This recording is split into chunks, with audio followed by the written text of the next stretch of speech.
So I have my expectations for LSU football this season. You have your expectations for LSU football this season. What does the national media expect from LSU this season? You are Locked On LSU, your daily podcast on the LSU Tigers.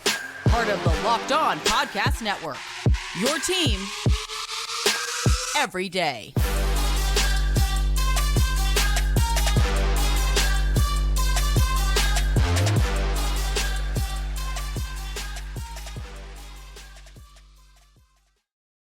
Well, thank you for making Locked On LSU your first listen every single day. We are free and available wherever you get your podcasts. Plus, don't forget, you can also find us on YouTube as well. Just search Locked On LSU in the search page. Hit that subscribe button. You can like, rate, review, subscribe, comment, all of that great stuff. Just appreciate you for making Locked On LSU your first listen every single day. And as the football season is drawing near, we're going to get back into mailbags weekly. Now, I call them Mailbag Wednesdays. I can never guarantee myself that we're going to be able to get to it on a Wednesday, but let's just call it a Mailbag Wednesday and it'll come whenever we can. So if you want to comment your questions there, feel free to comment your questions there. You can also send them in on Twitter as well. You can follow me at Caroline Fenton 1. You can also send questions and follow along with the podcast at Locked On LSU. Let's get into it. It was a busy week last week in Nashville for SEC Media Days. It was a blast. It's honestly one of my favorite weekends of the year. Not only is it fun to, talk to coaches and to players and hear what's the buzz, what everyone is talking about. Not only is it fun to hear your team get talked about in a very positive light, but it's also just a blast to be able to chat with so many people, to meet so many people, to hang out with people who maybe you only communicate with via Twitter or on social media. Like, we got to hang out with a bunch of Locked On people. Got to hang out with Chris Gordy of Locked On SEC, John Neighbors of Locked On Arkansas, Zach Blackerby of Locked On Auburn. The list goes on and on and on of the Locked On who was in Nashville this past weekend. So had an absolute blast. And if you're ever able to make it to SEC Media Days, whether it's as a media member or as a fan, highly recommend. It's like my Christmas in July. But not only is it for my socializing and for all of our discussing about college football and about the SEC and talking to players and to coaches, it's also a time for the media to get polled about their expectations every year for the season. And so, as a credentialed media member at SEC Media Days, you get a survey at the end of the week and you pick your preseason all SEC teams. So, you pick your top quarterbacks, your top receivers, your top offensive linemen, your top defensive linemen. Like, you pick the top either 2 or 4 or 6 at every position group. And then you also fill out your projected order of finish. And that comes out on the Friday of the week of SEC Media Days. So the projected order of finish voted on by the media members at SEC Media Days in the SEC East. Honestly, really no surprises for me there. I expected top finishers, Georgia. I think we all expected that. 2, Tennessee. Not a big surprise to me there. 3, South Carolina. 4, Kentucky. I think you could switch those either way. I think there's a fair argument either way. I probably would have put Kentucky at 3 just because I believe in what Devin Leary is doing. I think you put a good, solid quarterback like that, transferred in from NC State this past year. You put him in Liam Cohen's offense. Kentucky's upgraded the offensive line in the offseason. I'm going to put Kentucky at 3, but I can't dispute that too heavily. So South Carolina at 3, Kentucky at 4, Florida at 5. Florida's going to be rough this year. Missouri at 6, Vanderbilt at 7. Nothing really crazy there. But here's where it ends up in the West. All week long, when I was talking to, when I was doing guest appearances on other radio shows or just talking to people in passing, I've heard, man, LSU is going to be really good this year. Like, you should be excited. This is going to be a fun year for LSU. Are you excited? Blah, blah, blah, blah, so on and so forth. And a lot of people were saying that they are picking LSU to win the West. And I thought, wow, like this media day is a lot more fun than last year when everyone was saying like Brian Kelly is not a good culture fit. LSU is going to go 6-6. Like, I like these conversations a whole lot better. But the official predicted order of finish did have Alabama in that top spot in the SEC West with LSU behind them. Texas A&M right behind LSU, Ole Miss in 4th, Arkansas 5th, Auburn 6th, and Mississippi State coming in the final spot in the SEC West. So even though LSU is getting a whole lot of love, even LSU, well, from what I've heard, a lot of people are saying, hey, I think LSU is going to run the table in the West this year. The official predicted order of finish has Alabama in that top spot. Now, it was close. It was close. It wasn't like a wide margin like it was Alabama and then everyone else. It was Alabama and LSU neck and neck. And then there was a bit of a drop off once you got to those 3 through 7 spots. But let me say this. I think that shows that everyone is really encouraged by what LSU has done this past season. Everyone was really impressed. But this is a prove it to me league.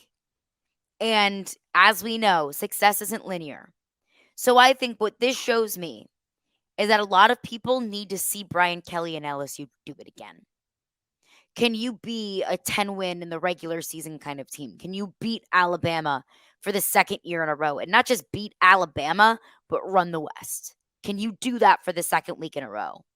I don't view this as LSU being disrespected just because even though Alabama had a down year by their standards this past year, even though Alabama is going into the season with a whole heck of a lot of question marks, that's simply just the Nick Saban effect.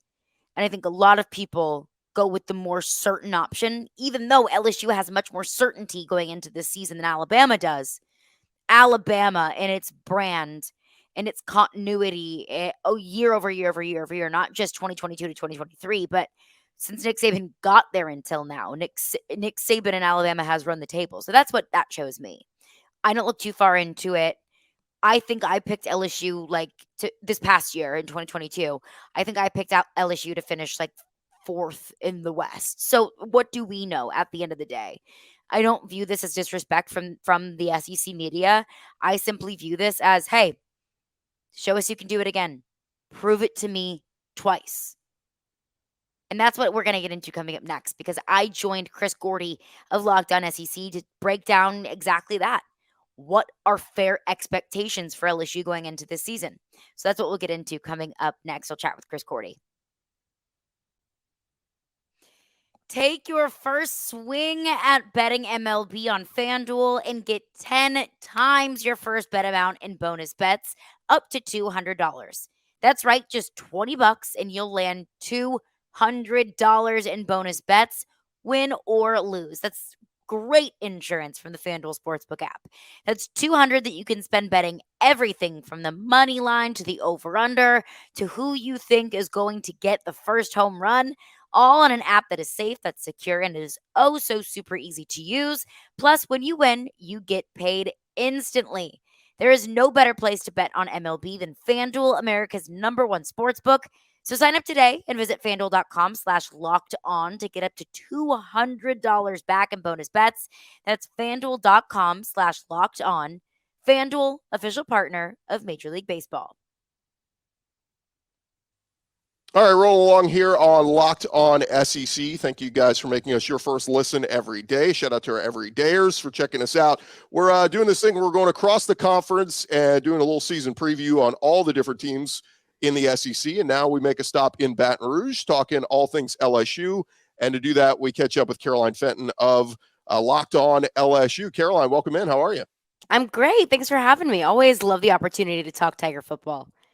And look, for those watching on video, we did our Ole Miss show. I wore an Ole Miss shirt. I'm wearing an LSU shirt today. So we're equal opportunity here, moving it around. Let's jump right into it, Caroline. What are the fan expectations, in your opinion, heading into year 2 of the Brian Kelly era there in Baton Rouge? I love this question because it makes me very reminiscent or nostalgic, rather, about the conversation that we were having about that just 1 year ago. Like this time last year, we were talking about, is LSU going to have a winning season? Like, is Brian Kelly going to be successful at LSU? And then now fast forward just one season, 1 year, 1 calendar year. And now we're talking about, can LSU win a national title this year? Like, is LSU going to beat Alabama, win the West, and win the SEC championship this year? So it is wild how much things have changed in just 1 year. But the expectations this year, I think that you can kind of fall into 2 different categories. You can look at it and say, look what Brian Kelly did in year 1, beating Alabama. 10-win season, a trip to Atlanta competing for the SEC championship. What can he do in year 2 with so much continuity, with so many returners going into this season? Now that the foundation has been set, the foundation has been laid, and it's coming from Brian Kelly from the horse's mouth. What can he do in year 2? And I think that a lot of people are looking at it like building upon what he did this past season, talking about, potential college football playoff bid. I don't think that those are necessarily fair expectations. That's something that even Brian Kelly said himself. He sat down with Blake Topmeyer of USA Today and he said, year 3 is really what I'm looking at for this team to be a national title contender. I think that fair expectations, 9 or 10 win season in the regular season. And if you told me today that LSU is going to win 10 games this year, I'll sign up for it. I think those are fair expectations, but there absolutely are conversations about, are they national title contenders? And I think just after week 1 against Florida State, we'll have a better vision of if LSU truly can be national title contenders this season. Yeah, it's so interesting. I mean, I think we look back at in recent years at the quarterback play that it takes to win a national championship. And of course, Joe Burrow kind of set that bar in 2019, but we saw Mac Jones at Alabama in 2020, and then we saw the elevation of his game in Stetson Bennett these last 2 years at Georgia. And granted, Georgia had elite defenses and superstars everywhere, don't get me wrong, Right. but you really have to have a special quarterback. And when I look at what LSU has, we know Jaden Daniels was very good. This is a guy who's played a lot of games at Arizona State, been a starter for many years. But there's a reason Garrett Nussmeier is still hanging around there. In your mind, how does this thing play out? I mean, we saw in the SEC championship and then the bowl game, they got Garrett Nussmeier in there, and he looked great. Is the plan to play them both? I mean, how do you see this playing out this year? So after the Citrus Bowl, LSU played Purdue, beat Purdue in the Citrus Bowl. The very first thing, not very first thing, but one of the first things out of Brian Kelly's mouth was, there is no quarterback competition. Jaden Daniels will be our starter next season. When he said that, I think myself and really the rest of the LSU football fandom said, wait, what? Like, what? Whoa, like, no way. Jaden Daniels is the starter. I don't want to say there's no quarterback competition at all, because I always think that there's an element of a quarterback competition, especially at this time of year, especially in camp. But Jaden Daniels firmly is the starter. But I do think that they want to give Garrett Nussmeier very valuable reps. That doesn't mean that it's going to be a true 2 quarterback kind of system. I think I don't think that works ever. And I don't think that that's what Brian Kelly wants to do. He literally said he doesn't want to do that. But I do think that you're going to start to see a little bit more of Garrett Nussmeier, not just coming in when Jaden Daniels goes down with an injury, but taking some quality snaps. And we're going to start to see Garrett Nussmeier, I think, grow a little bit. But this is Jaden Daniels' job. And I don't even think it's really his job to lose. Yeah, it's going to be fascinating because, again, there were reports that Nussmeier had offers on the table, NIL deals from other schools to go be the starter, and he sticks with LSU. What did they promise him? What did they tell him about the 2023 season? It's just going to be one of those things to watch. In your mind, when we talk about Jaden Daniels, let's just say he's the guy, he's the starter, and he had some great moments last year. He had some not so great moments, but he had some really good moments.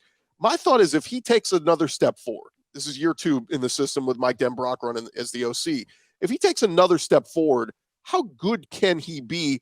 And where would you rank him among some of the other returning quarterbacks? Because I've seen some rankings out there. Some people have KJ Jefferson number 1. We know Will Rogers has a lot of skins on the wall. But where would Jaden Daniels, in your mind, rank this year among all the either returning or incoming SEC quarterbacks?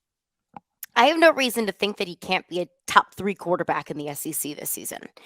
And I say that because I think that Jaden Daniels himself is almost like a microcosm for this LSU football team as a whole, because Brian Kelly talks about building the foundation of having a solid year 1 and building upon that in year 2. I think and starting already off 2 or 3 steps ahead this year than they were last year. I look at Jaden Daniels in a very similar way, that the foundation has already been laid. The rapport with the wide receiver core, with the offensive line, his understanding and his grasp of the offense, that's already there. The dirty work's already been done. He has his experience. He has the skin's on the wall in the room. He knows what his role on this team is, and he knows what his expectations are. He's already starting this season 3, 4, 5, 6 steps ahead than he was last year. So I think those kind of growing pains and those bumps and bruises that you saw from Jaden Daniels, specifically at the beginning of the season this past year. I think if you just watch the Florida State game, you see it.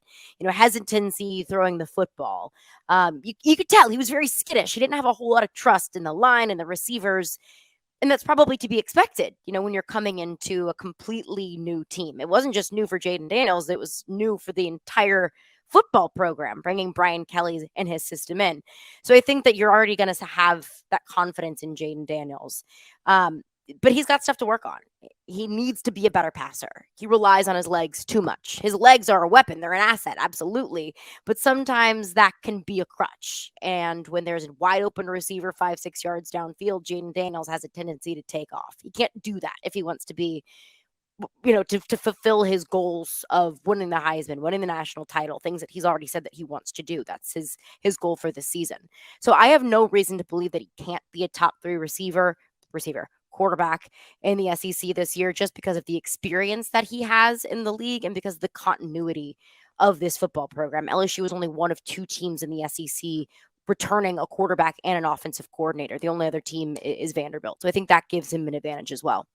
Yeah, and I think you bring up a good point. I mean, if they're going to get to where they want to go this year, I think Jaden's got to develop more as a passer and less running. We know he can run, but we want to see him sit back there, stay in the pocket, trust his receivers, and throw. Because that Arkansas game last year, just so hesitant. I know LSU fans are screaming, "Throw the ball!" And look, he can do it. It's in there. And I just look at the games he started. All those games at Arizona State, people forget. He beat Oregon a couple years back when they had Justin Herbert. So this is a guy who's played a lot of football. If he takes that next step, they could reach levels that maybe people aren't even envisioning for LSU this year. And you mentioned receiver. Yeah. I want to jump there next. LSU's got a really good one in wide receiver 1 and Malik Neighbors. You lose Kayshon Boutte, but some of these other guys, Kyron Lacey, Brian Thomas, Chris Hilton, you feel like some of those guys have to step up for LSU to be successful this year? 100%. And one question that I've been asking myself is, who's going to be the Malik Neighbors of this year? Going into this past season, it was the Kayshon Boutte show. It was Kayshon Boutte and then everyone else. And Malik Neighbors just emerged as being an absolute superstar. He wasn't one that at least I was looking at to say, wow, that's going to be, the game changer this season. So who is going to be that receiver this year that has that kind of breakout year? And I'm looking at Brian Thomas, at least in my opinion, is going to be probably that most likely candidate. He's a guy with experience. He's a guy who had some quality reps this past season, but just needed more and more opportunity. And now with Jaden Daniels, at least ideally, being more comfortable in this system, maybe throwing the football a little bit more, that'll give Brian Thomas the opportunity to really break out. But looking at this past year, looking at the tendencies of Brian Kelly and offensive coordinator Mike Denbrock, I think that it's going to be the tight ends that really start to blossom, that really break out. I mean, like, Notre Dame's not tight end you for no reason. I know that's not only because of Brian Kelly and his love and admiration for using the tight end position in his offense, but that does have a lot to do with it. We saw the development of true freshman Mason Taylor this past season. You don't beat Bama without Mason Taylor. So I do think he takes another big step forward. And I think that you start to see the tight end position become even more and more of a staple in the passing game. Yeah, if Brian Kelly could play 5 tight ends at one time, he would. He would do it. One more thing on the offense. When I look at the run game, I mean, they bring back almost all the backs with Josh Williams, Noah Cain. They had Logan Diggs from Notre Dame. In my mind, like, is it fair to say the run game should be better this year? And when you consider they're going to be more solidified on the offensive line, those bookend freshman tackles a year ago are now bookend sophomore tackles. And they were both very good in Emory Jones and Will Campbell. So, I mean, do they need to run the football more this year in your mind? I think that they do need to run the football more, just because I don't think that in this league, in the SEC, I don't think you can be successful without a run game. As important as the passing game is, and as much as the passing game has developed in the SEC over the last 5 to 10 years, I don't think that you can be successful without a solid run game. Last year was kind of a running back by committee. And I'll be interested to see, is that the route they choose to go with this season as well? Is there going to be that one standout go-to guy in the run game, or are you going to have, your guys like Noah Kane, who's a little bit more versatile, who can also catch the ball out of the backfield as well as run it, or are you going to have that one just bruising guy? I would tend to think that it's more of a running back by committee. And you mentioned Logan Diggs. I think that Logan Diggs is an underrated addition to this team. Transfer from Notre Dame. He's from Louisiana, so it just made too much sense for him not to come to LSU. A kid from Louisiana who's coached by Brian Kelly in the beginning of his career. I think that he is going to be a solid addition into this run game. I think they just need to be more responsible. LSU had a tendency to not take care of the football when they were running the football this past season. So I think that that's something they need to work on as well, is just take care of the football. You can't fumble the football. Take care of the football, be more responsible and mindful in the run game. Yeah, Logan Diggs from Archbishop Rummel in New Orleans. And as we know, the three best Rummel Raiders of all time: number one, Jamar Chase, LSU wide receiver. Heard of him. Number two, Logan Diggs, and number three, Chris Gordy. So the three best Rummel alums. A trifecta. I've been telling people those three. Got to keep your eye on those three LSU legends. All right, coming up in just a second, we will touch on LSU's defense, and we'll run through the schedule with Caroline Fenton. That's coming your way in just a sec. All right, rolling along here with Caroline Fenton, host of Locked On LSU, and we're talking about the 2023 LSU Tigers. And Caroline, we talked a lot about the offense. Let's talk a little bit about the defense, because we know this is a front that is headlined by Harold Perkins, who a year ago was one of the best defensive players in all of college football, but a couple of new additions. Obviously, they lose some of the guys on the defensive line. They bring in some transfers there. We'll see what happens. They get Mason Smith back, which is huge. But kind of an underrated guy that they're getting through the portal at linebacker, Omar Spates. I keep reading more and more of people who are very high on him, and they like the idea of him playing next to Harold Perkins. And, we'll see what that does in playing sideline to sideline. But just give me your overall thought on how, confidence level and where you are in this LSU defense heading into 2023. This is a tale of two defenses, because you asked me my confidence in the defense. I'll talk about the front seven. The defensive line, confidence is on 10, because you saw the emergence of Harold Perkins last year, who was an absolute monster as a freshman. So what can he do in his sophomore year in a little bit more of a refined role? Last year, Harold Perkins was really used as just a versatile piece. He didn't really have a set position. He could play up front. He could rush the quarterback. He could drop back in coverage. He was a quarterback spy. He could really do it all. Brian Kelly wants him to play linebacker. He's going to play linebacker. So I'm excited to see what he does in that role. And then also last year, you saw the emergence of Mekhi Wingo, who transferred into LSU after his freshman season at Missouri, had a really solid freshman season at Missouri. Mason Smith goes down in that first game against Florida State. Mekhi Wingo really stepped up. And from what I've heard, he was just the kind of guy that you want in the locker room, that he was a great leader. So I'm excited to see what he can do in year two. Mason Smith is returning. And it's almost like, I always talk about Mason Smith as like when you open your Venmo account and you have money in there and you're like, oh, nice, like free money. Just forgot about that. With Mason Smith, it's like, oh my gosh, yeah, Mason Smith is coming back. Like, great. I'm so excited to see what he can do. He was poised for a breakout year this past year, got sidelined just too early after he tore his ACL against Florida State. So excited to see what he can do. So confidence on 10. You mentioned Omar Spates, captain at Oregon State, 4-year starter at Oregon State, coming in is really, settled in nicely. Ovie Oghoufo was another one who transferred in from Texas, spent a few years with Brian Kelly at Notre Dame, and then transferred into LSU from Texas, another one who has been a monster so far in camp. So solid on the defensive line. Getting into the secondary, I think, is a little bit of a different story. LSU had one scholarship corner going into this season from this past year, and that was Terrence Welch, who had limited snaps. He was a true freshman this past year, didn't see a whole lot of action. That was all you had. So for the second year in a row, defensive coordinator Matt House and Brian Kelly had to dig through the transfer portal to build up the secondary, and they got really solid pieces. Denver Harris, transfer from Texas A&M, 5-star, and one of the top players in his recruiting class, in the 2022 recruiting class out of LSU. So excited to see what he can do. Can he stay out of trouble? Can he stay on the field? How does he fit into LSU? This is his second shot, and it's a really solid second chance to be able to do that at what is called DBU. But it's kind of an island of misfit toys in the secondary, transfers from all over. So that's something that I'm not necessarily concerned about, but something that I'm questioning. Can Matt House turn this secondary around for the second year in a row? What does the secondary look like with so many transfer pieces and with so many young up and coming players?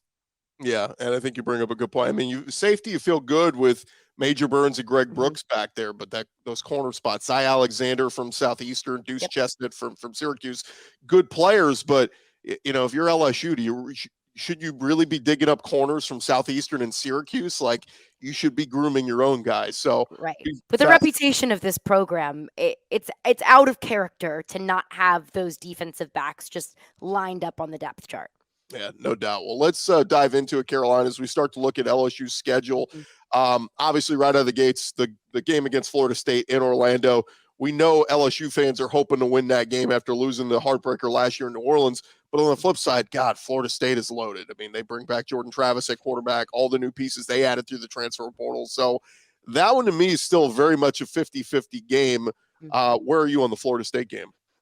Man, it keeps me up at night, Gordy. I'm not gonna lie. I have a love-hate relationship with LSU's tendency to schedule really good games week one.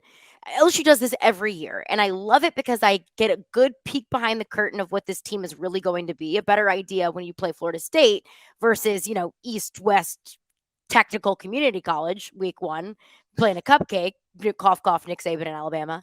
But it's also the other side of it is you might have a loss on your schedule after 1 week. And that kind of sets the momentum and sets the tone for the rest of the season. The way I feel about the Florida State game is if you lose that game, and it depends on how you lose it. If it's the same kind of heartbreaker that you had last year where it comes down to a blocked extra point, it's going to suck and it's going to hurt. But you can look at yourselves and say, well, that's a really solid Florida State team. Jordan Travis has a whole lot of Heisman buzz. We talk about continuity for this LSU team, a whole lot of returners. Well, Florida State has more. Florida State is a really solid team. So if LSU loses that game, but it's a close game and they play well, I'm going to feel really good about this team. I've said if we're going to talk about the national championship, if we're going to talk about the college football playoff, I think that the college football playoff hopes are still alive for LSU, even if they do drop that first game against Florida State. But I do like LSU's chances. I really do. I think with all of the momentum that this team had coming from the end of this past season, with so many returners, with so much just more, I don't know the word, just more clarity about what this team is. It makes me feel a whole lot better going into this game against Florida State, even though it is an absolute wagon of a team. Yeah. Well, we'll go 51-49 here. We'll say they win that game against Florida State just for All right. argument's sake. Then they get Grambling week 2. That should be a win. At Mississippi State is an interesting one because we already know it's an 11 a.m. Central game on ESPN. So it's going to be, is LSU sleepwalking or do they come out aggressive and ready to go? And granted, we don't know what Mississippi State's going to look like in year one of Zach Arnett now coaching and Mike Leach gone. But I look at that. That one is one that LSU, I feel like, has to win. You don't lose in Starkville if you're LSU. You come home against Arkansas, again, an improved Arkansas team. KJ Jefferson, Dan Enos, now the OC, but I feel like you win that one. And then 2 road trips after that, at Ole Miss and at Missouri. I think they can win at Missouri. The at Ole Miss one is a little bit scary one if I'm an LSU fan. Where are you on that one? So there are 3 games in particular that I look at every year and I say LSU doesn't lose those games. And it just so happens to be 3 games in a row. Mississippi State, Arkansas, and Ole Miss. LSU just doesn't lose those games. If you lose those games, then what you think you can be, a national title contender competing for the SEC West, a potential second trip to Atlanta in a row for Brian Kelly, you don't do that if you lose any of those 3 games. Ole Miss is a very interesting to me because last year when LSU played Ole Miss, Ole Miss went into that game undefeated. But I felt like it was almost like a false undefeated Ole Miss team because it came down to a really close game against Kentucky. Will Levis got hurt in that game, and Ole Miss ended up pulling out that game. Ole Miss had a really light schedule at the beginning of their season, so I felt like all the hype surrounding Ole Miss going into that game against LSU probably wasn't warranted, and it was a little bit of a comeback to reality for Ole Miss whenever LSU took that game in Baton Rouge this past year. I don't know what to think of Ole Miss, to be completely honest with you. The quarterback situation at Ole Miss is interesting. They've got an absolutely loaded quarterback room. I don't know what to think of Ole Miss, to be honest with you, but I look at that game and those 3 games, Mississippi State, Arkansas, and Ole Miss. They're games that are keeping me up at night. Florida State's one of them. Those 3, to be completely honest with you, are not. Yeah, and just for argument's sake here, I'm gonna put LSU put them at 3, 4, 5. I'll put them at 5-1. I'll give them a loss and start at Ole Miss rather in Oxford. Okay.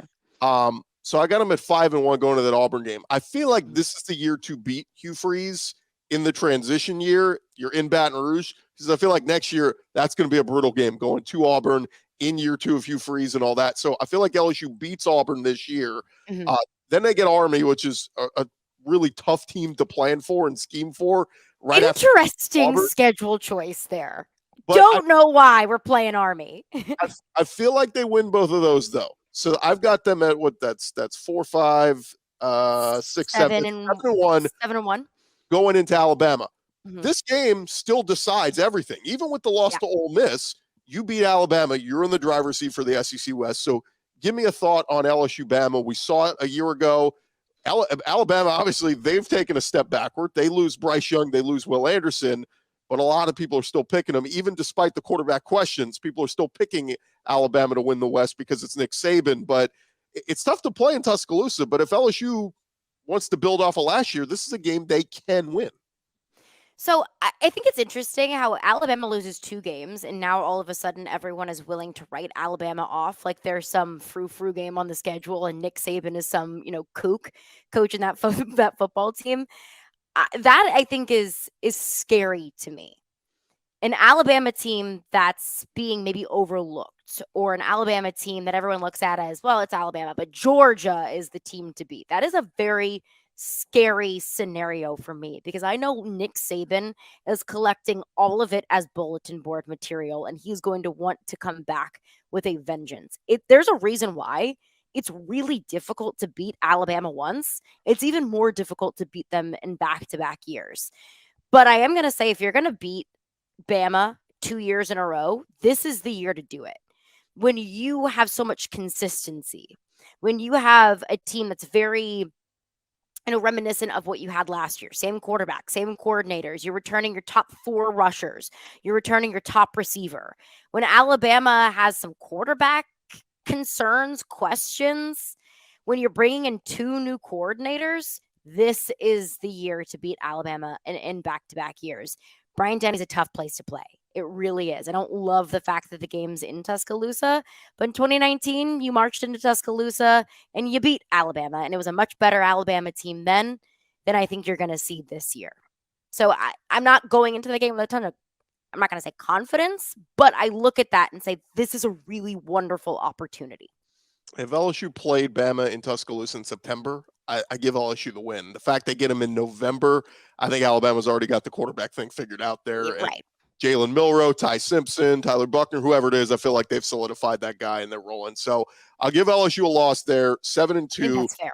But I feel like they come back and win the next 3 at home. Florida, which, look, Billy Napier still going through a transition. It's tough to win in Baton Rouge. Georgia State, I think they win. And I think they get the A&M revenge factor after losing College Station last year. It's turned into a good rivalry game. So, look, I got LSU 10-2, not winning the West, but maybe sitting their prime. I don't think they get in the playoff at 10-2, but I think they're sitting their prime for next best bowl game. And I think that's a win for Brian Kelly. Even though he doesn't win the West in year 2, he finishes with a better record in year 2. I would probably agree with that. And that's what I've been trying. I've talked about with the Locked On LSU listeners is, look, success isn't linear. Not in this conference, not in the SEC West, not in the most competitive division in football. What you did in year 1 was incredibly impressive and instilled a whole lot of confidence in Brian Kelly. And I think that that's what Brian Kelly needed. That's what the fan base needed, was reassurance that Brian Kelly is the guy. Coming back in year 2, not winning the West, not competing for the SEC championship, if that is how it plays out, And I think that 10-2 is very fair, is a fair expectation, and is probably very realistic. I think that it should continue to remind people that that yes, it's a results-based business, but you can start to see improvement year over year. And in 10-2 season and year 2, I'll take it. If it's a Sugar Bowl, an Orange Bowl bid, I'll take it. Absolutely. And I think that LSU fans should be and would be incredibly pleased with that. Yeah, and of course, year three, if you go 10-2 next year, you're in the playoff because we got conference expansion or playoff Right. expansion and all that. So, Caroline, great stuff. Always fun to catch up with you. Of course, Locked On LSU is where you can find all the Caroline stuff. In closing, give me your final thoughts here on LSU heading into as we count down the days to the 2023 season. I'm excited. I'm incredibly excited. And I think that LSU is poised in a really great position where there are a lot of programs in the SEC that are in transition, that are rebuilding, whether that be at coach, at quarterback, the program as a whole. So I'm excited to see what LSU can do and how they can take advantage of an SEC that feels a little like it's in limbo. And it feels like this is like the last hurrah of the SEC as we've known it over the last 10, 11 years since Texas A&M and Mizzou joined the fold. So I'm excited. It's going to be fun. And Jaden Daniels Heisman 2023, you heard it here first. There we go. Caroline Fenton, host of Locked On LSU. Caroline, thanks for the time, and we'll talk to you next week at Media Days. All right. Looking forward to it. Appreciate it, Gordy. Well, that's going to do it for me today. Thank you for making Locked On LSU your first listen every single day. We're free and available wherever you get your podcasts. Shout out to Chris Gordy for having me on his show at Locked On SEC. After this, when you wrap up Locked On LSU, check out Gordy's work. He does a phenomenal job of covering the league. But every day is coming up tomorrow on Locked On LSU. I heard a whole lot of stuff that I loved from Jaden Daniels. And it just reiterates to me how much better of a position that he's in now than he was this time last year. We'll get into that on tomorrow's edition of Locked On LSU.